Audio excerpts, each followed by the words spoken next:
One of the most extraordinary and also one of the most dangerous abilities human beings possess is the ability to speak. A lion may roar, a bird may sing, but man casts spells. Now, I use the word spell quite deliberately, because the ancient world understood something modern society has largely forgotten. Words are not merely noises drifting through the air. Words shape reality. In fact, the old word spelling comes from precisely this same root idea. To spell was to arrange symbols in such a way that they carried power. And if you imagine this is merely primitive superstition, observe your own life carefully. Suppose someone says to you as a child, "You are worthless." Well, that sentence may remain alive in the nervous system for 30 years. A few tiny vibrations in the air, and suddenly an entire destiny bends itself around them. Or alternatively, one sentence spoken with love at precisely the right moment can transform a human being forever. So then the question becomes, Ginger! what exactly are words doing? Yet most people spend their entire lives eating menus. They become trapped inside descriptions of life rather than life itself. And this creates an extraordinary predicament, because the mind begins talking about reality instead of directly experiencing it. You walk through a forest, and instead of seeing the living miracle before your eyes, the mind immediately says, a tree, a bird, oh, there's the wind. All labels. Meanwhile, existence itself remains infinitely richer than language could ever capture. A Zen master looks at a flower and does not immediately imprison it inside concepts. He simply sees. Now, this becomes especially important when examining the inner dialogue constantly occurring inside the mind. Because people are forever talking to themselves, constantly chanting inwardly. They say, "I'm failing. Something terrible may happen. I'm not enough."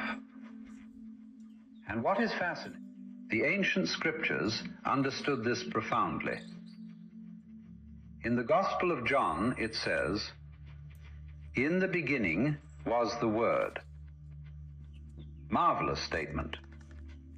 Not "in the beginning was machinery."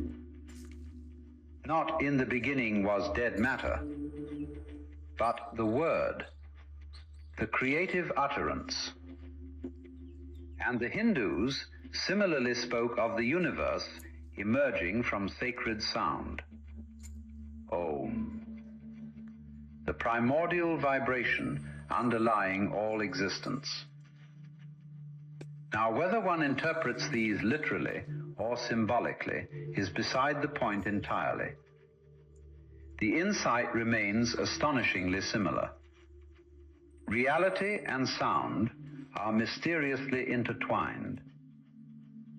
And perhaps this explains why certain people radiate peace while others radiate chaos.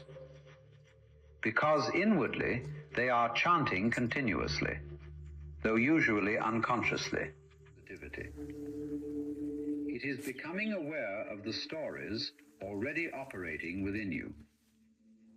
Because once you become conscious of the inner dialogue, you will suddenly realize that the voice in the head is not necessarily you.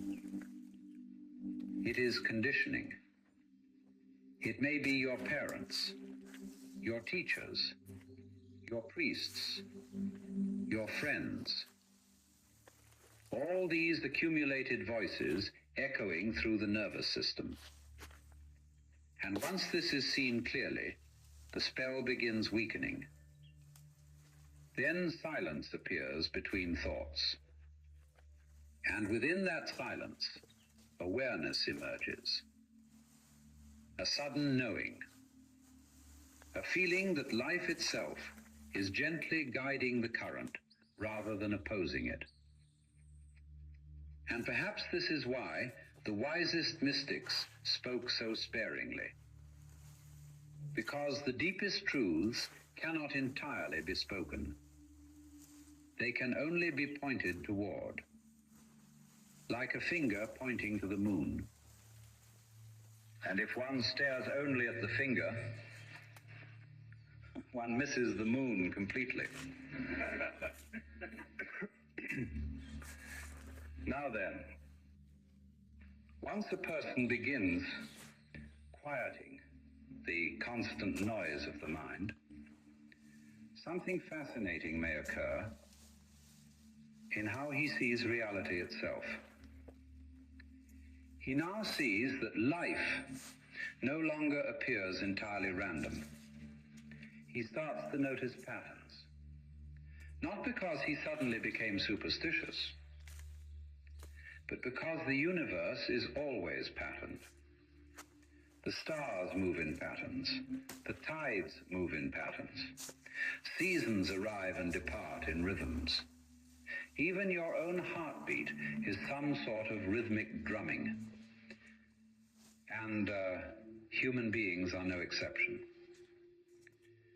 But most people are so absorbed in thought that they fail to notice the subtle conversation taking place between themselves and existence.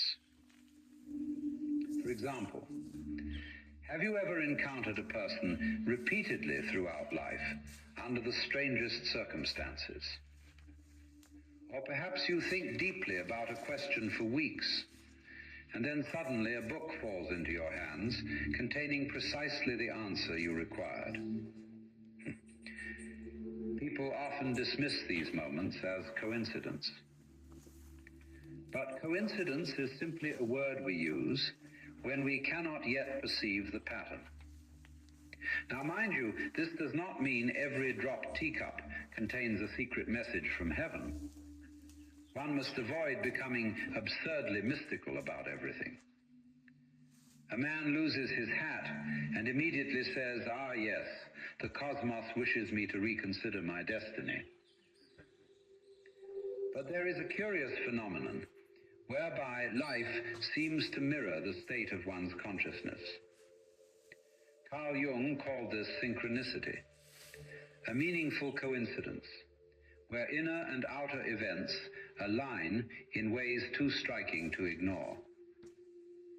And the Taoists understood something very similar long before modern psychology appeared. They believed that when one is deeply aligned with the Tao, existence begins flowing with remarkable harmony. Doors open unexpectedly. Meetings occur at precisely the right moment. Obstacles themselves become guidance. Not because a little old man in the sky is rearranging furniture on your behalf, but because the division between inner and outer is not as absolute as we imagine. You see, the ego believes itself to be an isolated observer trapped inside the skull. But consciousness is less like a pebble and more like a ripple. It extends. And perhaps this is why intuition often arrives before logic can explain anything. A mother suddenly senses her child is in danger. A man feels compelled to take another road and narrowly avoids disaster. An artist receives